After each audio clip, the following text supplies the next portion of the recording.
Welcome students, कैसे हो सब लोग। उम्मीद कर रहा हूँ कि तुम लोग पढ़ाई कर रहे होंगे, नोट्स भी प्रिपेयर कर रहे होंगे। बट मुझे कुछ कमेंट्स मिल रहे हैं कि सर ये क्लासेज आगे होगी, क्लासेज ऑफलाइन होगी तो दोबारा पढ़ाया जाएगा या नहीं पढ़ाया जाएगा। तो आप लोगों को मैं बता देना चाहता हूँ कि क्लासों के बारे में आप सोचना बंद कर दें कि आगे होगी या नहीं होगी, क्योंकि आगे क्या होता है वो किसी को नहीं पता होता। इसलिए अभी आपके प्रेजेंट में क्लासेस चल रही है तो प्रेजेंट के अंदर क्लासों को आप रेगुलर अटेंड करें। आगे अगर क्लासें होती है तो आपका रिवीजन हो जाएगा, उसमें आपका कोई नुकसान नहीं है। इसलिए अभी जब आप घर पे बैठे हो, आपके पास टाइम ही टाइम है, तो आप आराम से इन चीज़ों को पढ़ सकते हो और उनका एंजॉय उठा सकते हो। इसलिए रिक्वेस्ट करता हूँ कि आप अभी क्लासों को प्रॉपर तरीके से पढ़ें, प्रॉपर नोट्स प्रिपेयर करें, आगे की आगे सोची जाएगी। चलिए शुरू करते हैं अपनी क्लास, जो कि हमने खत्म करी थी कहाँ पे, ओम के नियम पे। और ओम का नियम हम पढ़ रहे थे जिसका प्रायोगिक सत्यापन कल हमने किया था। प्रायोगिक सत्यापन में मैंने आपको जो जो युक्तियां इसके अंदर यूज होती है, प्रयोग में होती है, वो सारी युक्तियां आपको दिखाई थी। और उसके बाद हमने एक ग्राफ बनाया था। वो ग्राफ किस किस के बीच में था, V और I के बीच में था। यहाँ पे हमें V विभवांतर लिया था और I विद्युत धारा ली थी, और इनके मध्य ग्राफ प्राप्त होता है सीधी रेखा। और ये सीधी रेखा जो ग्राफ प्राप्त होती है वो किसके मध्य है, V और I के। यानी V के मान निकालेंगे, I के मान निकालेंगे, V के सापेक्ष I का मान। और हमने रो स्टेट से विद्युत धारा को परिवर्तन करते हैं तो किसमें परिवर्तन होता है, विद्युत विभवांतर में। तो यहाँ पे अगर आप इस ग्राफ की ढाल निकालो या प्रवणता निकालो, जो कि आप प्रवणता निकालते हो जिसको हम बोलते हैं थीटा, तो यहाँ पे प्रवणता जो होती है, प्रवणता से मतलब होता है डेल्टा V यहाँ पे है और डेल्टा I यहाँ पे। डेल्टा V का मतलब है कि इस बिंदु पे यहाँ V2 होगा, तो इस बिंदु पर यहाँ पे क्या होगा, V1 होगा। तो इतना जो मान है वो किसके बराबर होगा, डेल्टा V के बराबर। और इस डेल्टा V को लिखते हैं V2 माइनस V1। और इसी के सापेक्ष इस बिंदु पर अगर आप देखते हो तो विद्युत धारा का मान क्या है, I2 है, क्योंकि बिंदु कौन सा है, 2 नंबर। और यहाँ पर अगर आप देखोगे तो I का मान, विद्युत धारा का मान कितना है, I1 है। तो इसके बीच में कितनी विद्युत धारा हो गई है, वो क्या हो जाएगी, I2 minus I1, I2 minus I1। और इसी को मैं बोल रहा हूं डेल्टा I। तो यहां पर अगर आप देखो प्रवणता की बात करते हो, जिसको हम बोलते हैं tan थीटा। और tan थीटा जो होता है वो क्या होता है, जो आपका त्रिभुज है, इस त्रिभुज के अंदर ये आधार और ये क्या होता है, लंब। लंब बटे आधार जो होता है वही उसकी प्रवणता होती है और ढाल होती है। तो tan थीटा का मान हो जाएगा डेल्टा V बटा डेल्टा I। और डेल्टा V बटा डेल्टा I क्या है, विभवांतर बटा विद्युत धारा। और विभवांतर बटा विद्युत धारा ओम के नियमानुसार क्या होता है, प्रतिरोध, जो कि हमने पहले पढ़ा है। तो हम क्या बोल सकते हैं कि इस ग्राफ की जो प्रवणता है वो प्रवणता किसके बराबर होनी चाहिए, चालक के प्रतिरोध के बराबर। किसके बराबर होगी, चालक के प्रतिरोध के बराबर होनी चाहिए। यानी V और I ग्राफ की प्रवणता चालक के प्रतिरोध के बराबर होती है। ये हम कल पढ़ चुके हैं, जिसको हमने रिवाइज किया है। क्लियर है। अब हम चलते हैं आगे, और इसके आगे क्या होता है, प्रतिरोध। क्योंकि ओम ने अपना नियम दिया और उसके अंदर एक नई बात आई जो कि थी प्रतिरोध, और वो हमें नहीं पता है, इसलिए हमें जरूरी है कि प्रतिरोध के बारे में पहले पढ़ें। तो प्रतिरोध क्या होता है, हेडिंग लगा लीजिए, प्रतिरोध।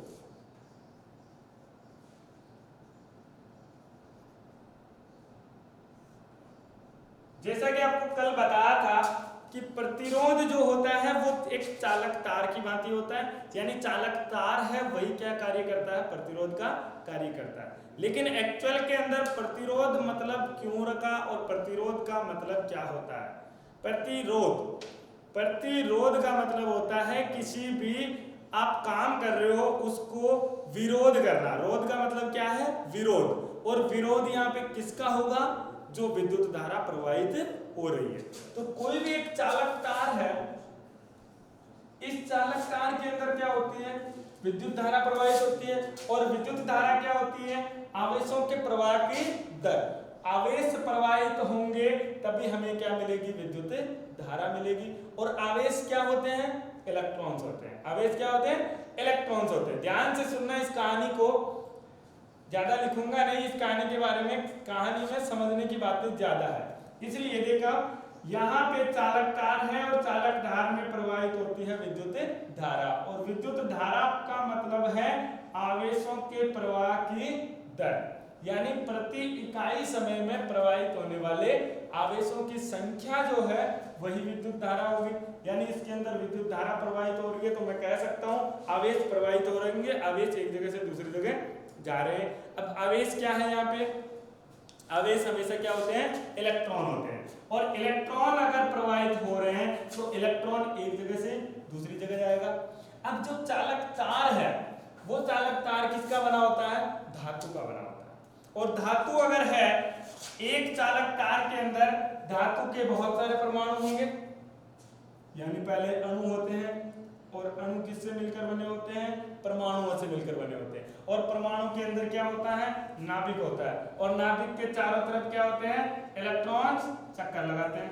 कहने का मतलब क्या है कि इस चालक तार के अंदर, ये जो हमने चालक तार बनाया है, इसमें बहुत सारे छोटे छोटे परमाणु होंगे और छोटे छोटे परमाणुओं के बहुत ही छोटे छोटे क्या होंगे? इलेक्ट्रॉन्स होंगे। छोटे छोटे परमाणुओं के छोटे छोटे इलेक्ट्रॉन होंगे। अब जब इसके अंदर से आवेश प्रवाहित होगा, इलेक्ट्रॉन प्रवाहित होगा, तो क्या होगा? इनके अंदर कंपन होगा और कंपन के कारण ये एक दूसरे से टकराएंगे। ये इलेक्ट्रॉन जाकर के इस दूसरे परमाणु के इलेक्ट्रॉन से टकराएगा, इसका इलेक्ट्रॉन इसके आगे वाले परमाणु से टकराएगा, इसका इलेक्ट्रॉन इसके आगे वाले परमाणु के इलेक्ट्रॉन से टकराएगा। कहने का मतलब क्या होता है? जब विद्युत धारा प्रवाहित हो रही होती है तब क्या होगा? इलेक्ट्रॉनों के मध्य टक्कर होगी। और इलेक्ट्रॉनों के मध्य टक्कर होगी तो क्या होगा? जैसे मान लो ये एक इलेक्ट्रॉन है, ये एक इलेक्ट्रॉन है, ये जा रहा था इधर और ये जब जाएगा तभी विद्युत धारा उत्पन्न होगी, तो विद्युत धारा प्रवाहित होगी। जब तक इसको कोई रोकने वाला नहीं है तब तक विद्युत धारा उसी तरीके से बहती रहेगी जिस तरीके से वो बह रही थी। अगर आपने इसको त्वरण दे रखा है, एक्सीलरेटेड कर रखा है, तो ये बहुत तेजी से चलने लग जाएगा और विद्युत धारा का मान भी बढ़ जाएगा। लेकिन अगर कोई इसको रोकने वाला होता है तो क्या होगा? ये जितनी गति से जा रहा था उसकी गति कम हो जाएगी।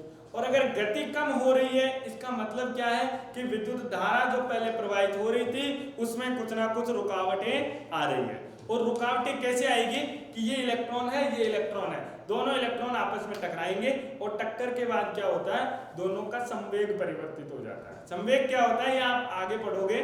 संवेग का मतलब होता है द्रव्यमान और वेग दोनों का जो गुणनफल होता है उसको हम बोलते हैं संवेग, जो एक नई राशि होती है। और वो राशि क्या होती है? जब भी टक्कर होगी उस टक्कर से प्रभावित होती है। टक्कर से प्रभावित होने का मतलब है संवेग परिवर्तन होगा, और संवेग में परिवर्तन होने का मतलब है उसके वेग में परिवर्तन होगा। तो वेग में परिवर्तन का मतलब क्या है? या तो उसका वेग ज्यादा हो जाएगा या उसका वेग कम हो जाएगा। अगर ये यहाँ से टकराया तो इसकी दिशा भी परिवर्तित हो जाती है और वो किसी दूसरे इलेक्ट्रॉन से जाके टकराएगा।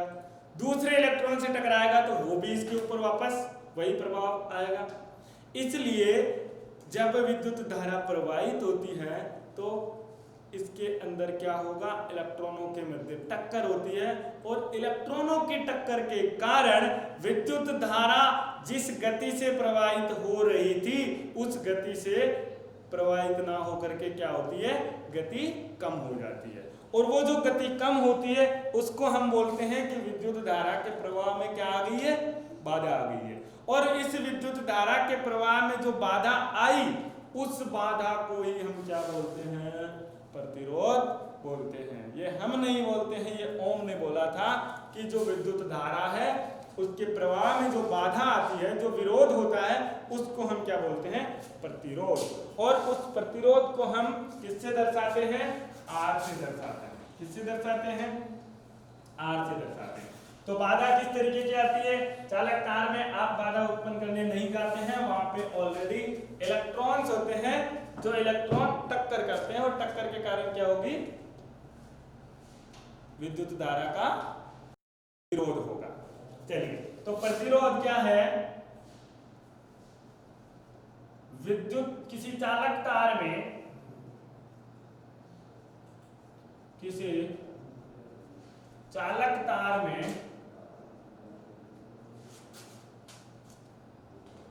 इलेक्ट्रॉन्स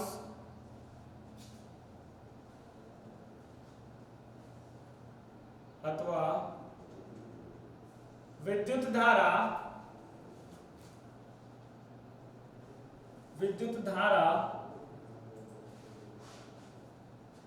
के प्रवाह में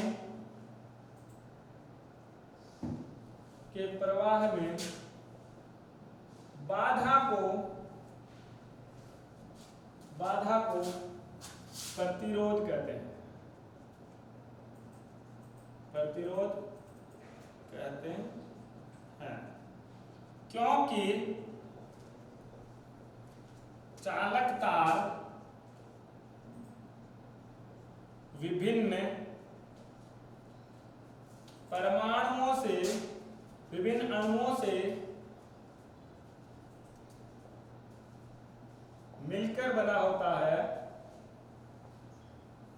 मिलकर बना होता है, जिसमें अनेक परमाणु उपस्थित होते हैं, अनेक परमाणु उपस्थित होते हैं। इन परमाणुओं में, इन परमाणुओं के इलेक्ट्रॉन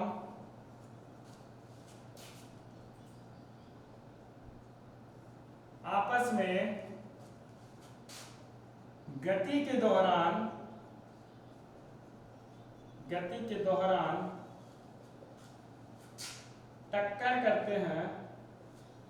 टक्कर करते हैं,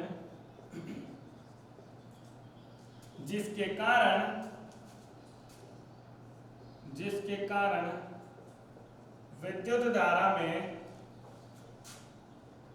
विद्युत धारा के प्रवाह में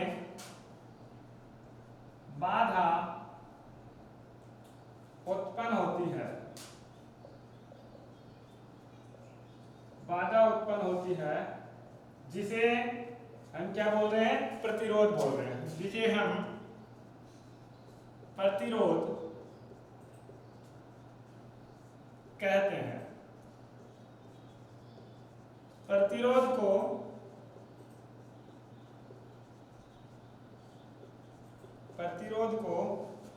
R से दर्शाया जाता है। किससे दर्शाया जाता है, R से। बड़ा R जो होता है, इससे इसको दर्शाया जाएगा प्रतिरोध को। और कल हमने जैसे बताया था कि किसी भी चालक तार जो होता है, वोल्टमीटर के एक चालक तार लगा होता है, जिसको हमने बोला था प्रतिरोध है ये।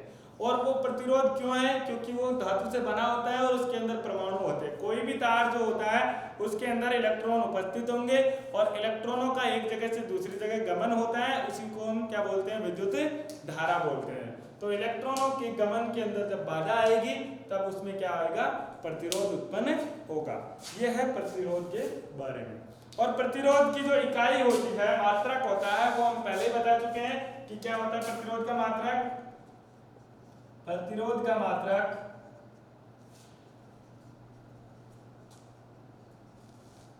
ओम होता है। क्या होता है, ओम।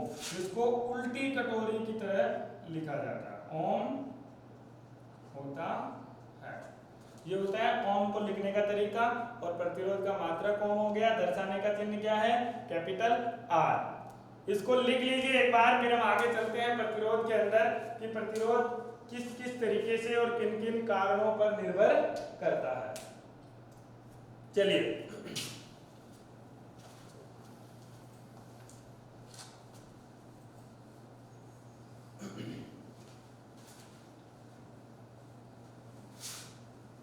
आगे लिखिए, हेडिंग लगाइए, प्रतिरोध की निर्भरता।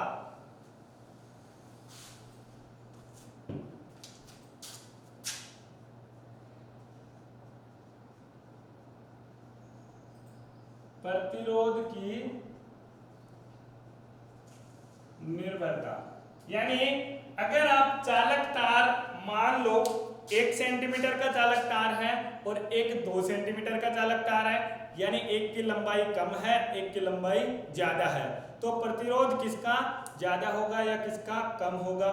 या फिर आप बोलो कि एक पतला तार है या एक मोटा तार है, यानी अनुप्रस्थ काट क्षेत्रफल बढ़ा दो तो उसमें क्या प्रभाव पड़ेगा।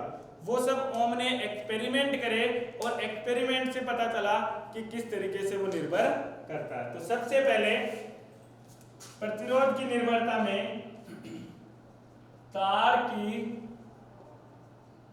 लंबाई पर, तार की लंबाई का प्रतिरोध पर प्रभाव, यानी तार की लंबाई अगर बढ़ा दी जाए या घटा दी जाए तो प्रतिरोध क्या होगा। लिखिए इसके अंदर, माना कोई चालक तार, माना कोई चालक तार जिसकी लंबाई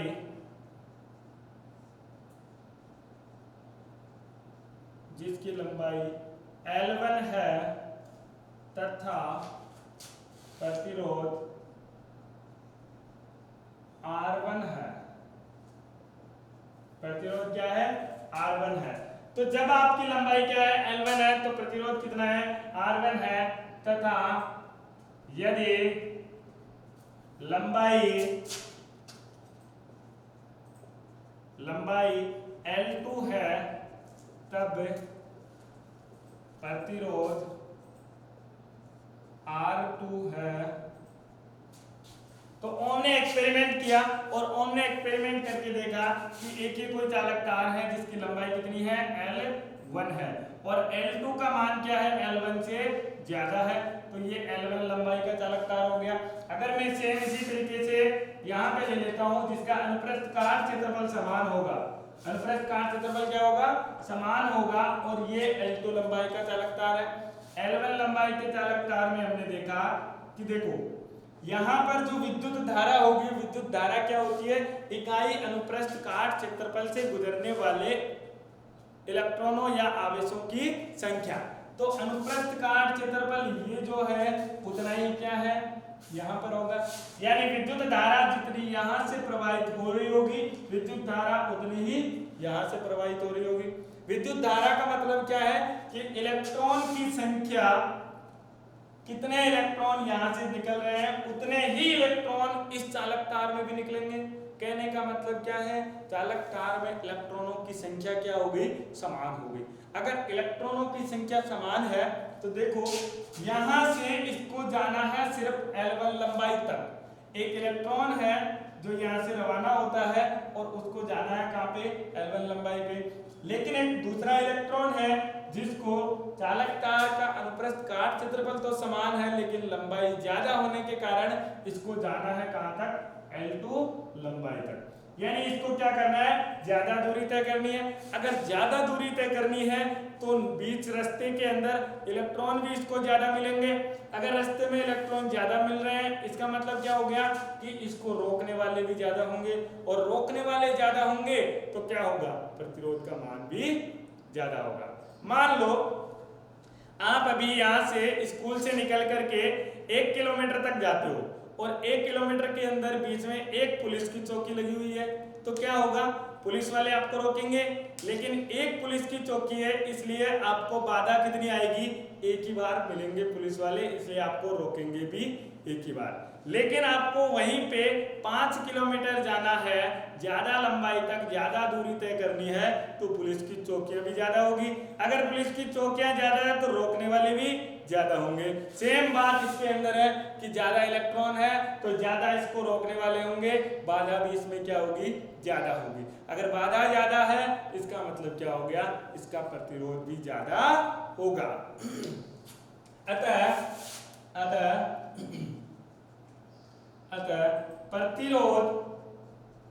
प्रतिरोध चालक की लंबाई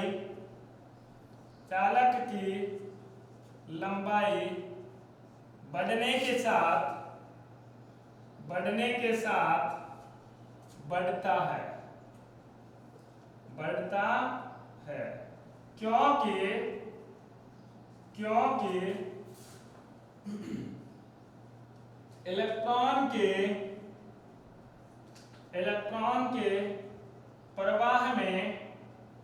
इलेक्ट्रॉन के प्रवाह में टक्करों की संख्या।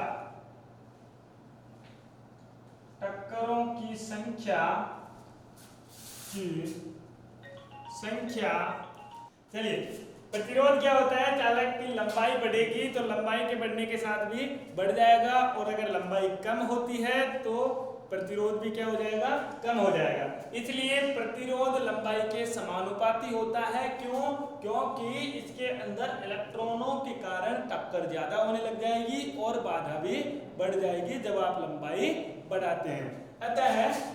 अतः जो प्रतिरोध है R वो समानुपाती होगा किसके, चालक तार की लंबाई के। प्रतिरोध किसके समानुपाती होगा, चालक तार की लंबाई के। इसको एक बार नोट डाउन कर लीजिए ताकि मैं इसको रब करके आगे चल सकूं। चलिए,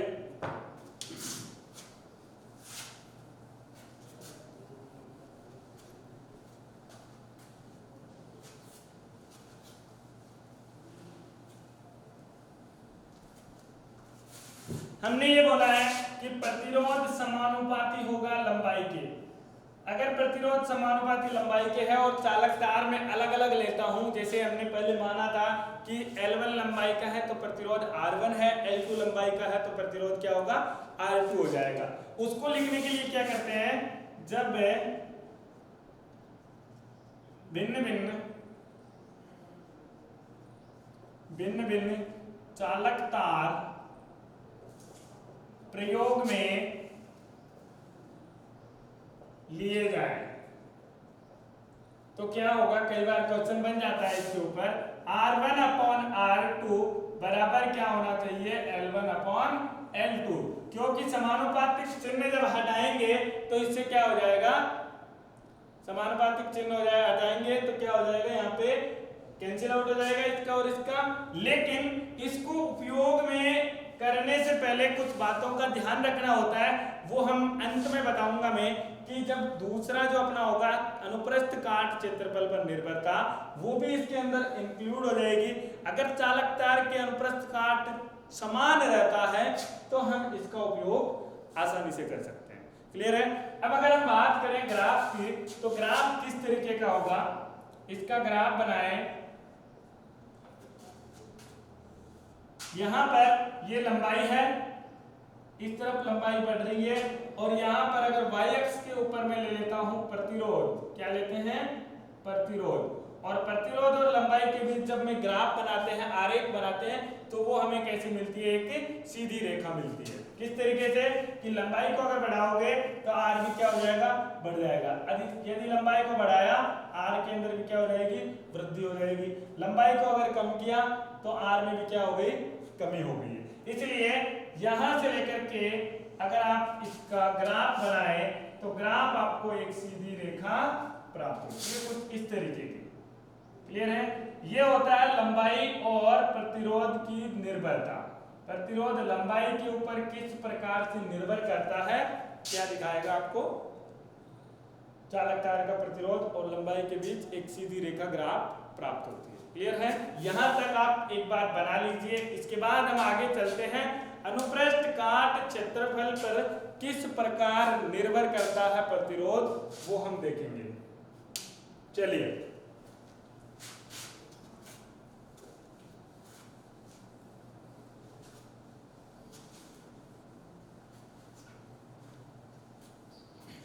सेकंड है अपना दूसरे नंबर का, और 2 नंबर कह रहा है अनुप्रस्थ काट पर, अनुप्रस्थ काट क्षेत्रफल पर प्रतिरोध की निर्भरता। अगर अनुप्रस्थ काट की बात करें तो अनुप्रस्थ काट पे क्या होगा, देखो इधर, ये कोई चालक तार है जिसकी लंबाई में से हम ले रहा हूं, ये मोटा है, और एक कोई चालक तार हम ले लेते हैं जो कि क्या है, पतला है।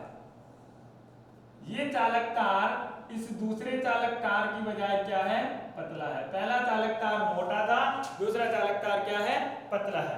अगर इसका अनुप्रस्थ काट क्षेत्रफल की बात करें तो वो A1 है, इसके अनुप्रस्थ काट क्षेत्रफल की बात करें तो A2 है।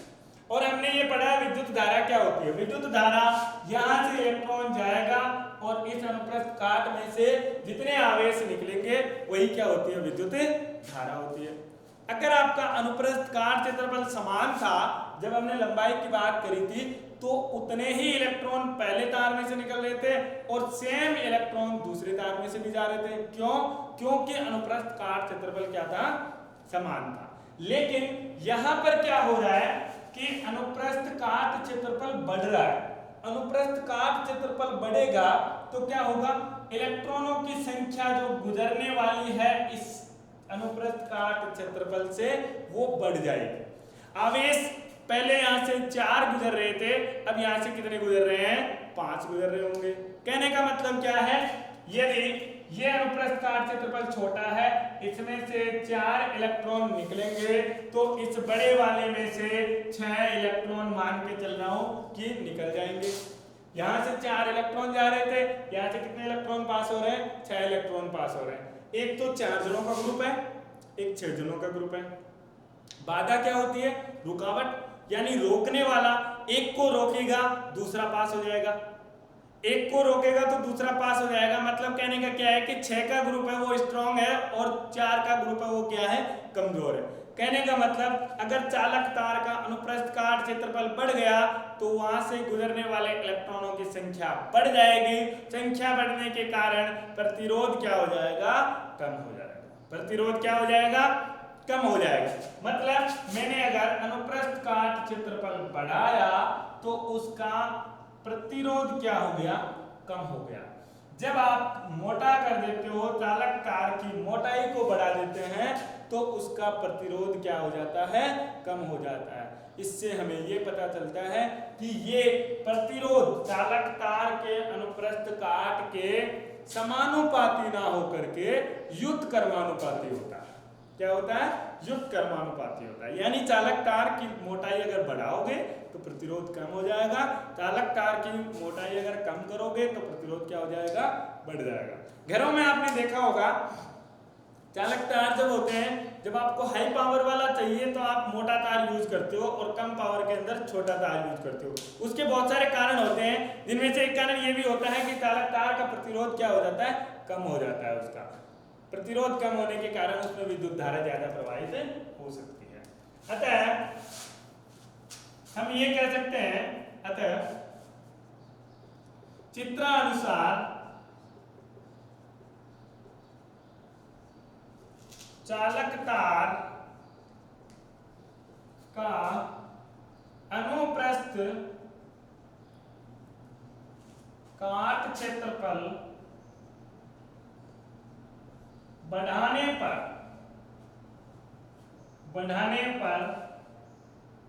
चालक तार का प्रतिरोध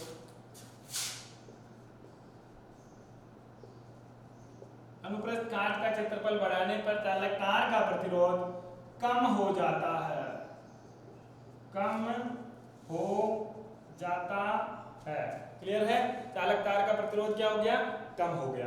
अब कहने का मतलब क्या है कि अगर तार मोटा है तो उसका प्रतिरोध कम होगा, तार अगर पतला है तो उसका प्रतिरोध ज्यादा होगा। तो हम लिख सकते हैं मोटे तार का प्रतिरोध पतले तार की तुलना में मोटे तार का प्रतिरोध पतले तार की तुलना में क्या होता है? कम होता है। क्लियर है? इसको एक बार बना लीजिए, चित्र बना लीजिए और इसकी थ्योरी लिख लीजिए। इसके बाद करता हूं मैं आगे।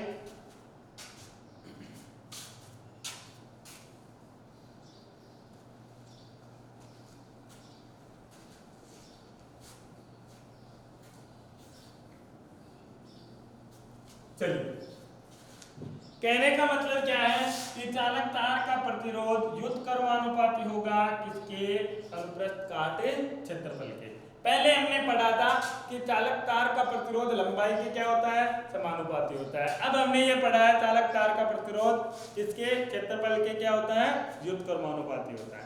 दोनों ही बातें एक दूसरे के लिए सही है और दोनों को कंबाइनली भी हम अभी लिखेंगे। इसलिए क्या है, यहां से R समानुपाती हो गया 1/a के। अगर आप इसका ग्राफ बनाओ, R क्या है? प्रतिरोध का वक्र बना रहे हैं हम किसके साथ में? क्षेत्रफल के, काट क्षेत्रफल। और काट क्षेत्रफल को हम किससे लिख रहे हैं? A से। देखो यहाँ पे अगर आप क्षेत्रफल बढ़ाते हो, क्षेत्रफल किधर बढ़ेगा? यहाँ पे 0 है, 0 से इस दिशा में जाऊंगा तो क्षेत्रफल का मान क्या हो जाएगा? बढ़ जाएगा। और R को अगर मैं नीचे की दिशा में आऊंगा तो कम होगा, ऊपर की दिशा में जाऊंगा तो बढ़ जाएगा। काट क्षेत्रफल बढ़ाते हैं तो प्रतिरोध कम होता है। इसलिए मान लो यहाँ पर प्रतिरोध जब क्षेत्रफल ये था तब प्रतिरोध का मान यहाँ पर है। जब मैं इस दिशा में जा रहा हूं मतलब अनुप्रस्थ काट क्षेत्रफल का मान बढ़ा रहा हूं, काट क्षेत्रफल बढ़ेगा तो प्रतिरोध क्या हो जाएगा? कम हो जाएगा। प्रतिरोध अगर कम होगा मतलब ये नीचे की तरफ चलेगा, लेकिन ये आगे की तरफ चल रहा है। तो मान लो ये वाली संख्या आपको यहां पर मिल रही थी, तो क्षेत्रफल जब ये होगा तो इसका मान अधिकतम तो ये हो सकता है, लेकिन इससे कम हो गया है। कम हो गया मतलब मैं मान लेता हूं यहाँ पे आ गया होगा। अगर यहाँ पे आ गया है तो R का मान क्या हो जाएगा? ये हो जाएगा। इसी तरीके से अगर आप बिंदुओं को मिलाते हैं तो ये भी एक सीधी रेखा प्राप्त होती है और कुछ नीचे की तरफ यानी ऋणात्मक प्रवणता बनाती हुई जाती है। ऋणात्मक का मतलब है कि एक दूसरे की अपोजिट हो रही है, यानी ये अगर बढ़ रहा है तो ये क्या हो रहा है? घट रहा है। क्लियर है? और इसी के सापेक्ष अगर आप एक दूसरा ग्राफ बनाना चाहो जो आपको पुराने ग्राफ की तरह दिखता हो तो वो भी आप इसमें बना सकते हो। देखो इधर मैंने अभी बोला R A बढ़ेगा तो R कम होगा। अगर इस पूरी संख्या को मैं x ले लेता हूं, क्या ले लेता हूं? x। 1/a को मैंने x लिख दिया है तो R समानुपाती x के होगा या नहीं होगा? होगा। 1/a का मान अगर x ले लेते हैं तो R किसके समानुपाती होगा? x के समानुपाती होगा। अगर R x के समानुपाती है तो मैं यहाँ पे R लेता हूं और यहाँ पे x लेता हूं जो कि किसके बराबर है? 1/a के। किसके बराबर होगी? 1/a के। कहने का मतलब है आप प्रतिरोध और अनुप्रस्थ काट क्षेत्रफल के व्युत्क्रम के बीच में अगर ग्राफ बनाते हो, ये व्युत्क्रम है किसका? काट क्षेत्रफल का। तब क्या होगा? देखो x अगर बढ़ाओगे तो R का मान भी क्या हो रहा है? बढ़ रहा है।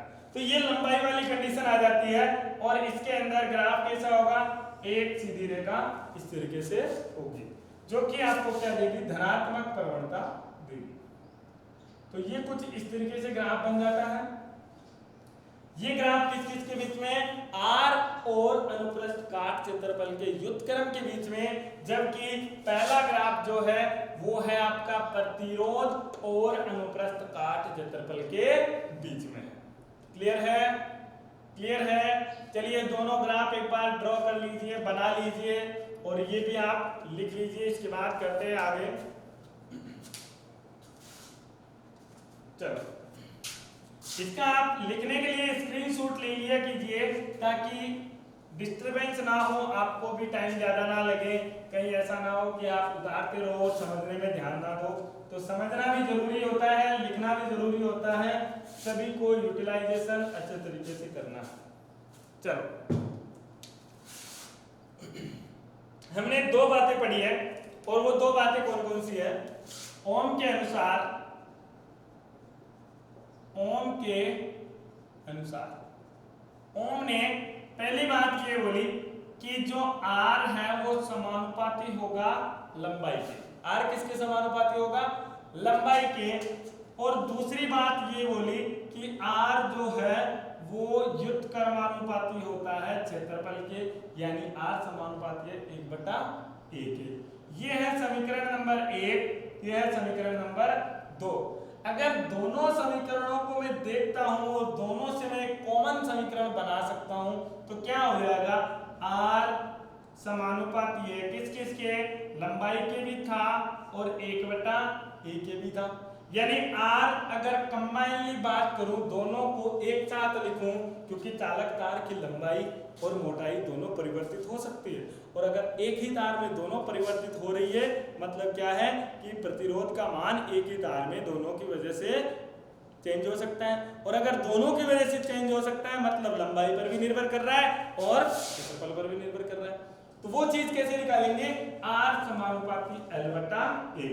जहां पर भी समानुपातिक चिन्ह होता है उसको हम क्या करते हैं? एक नियतांक लगाते हैं और उस नियतांक की सहायता से परिवर्तित कर देते हैं।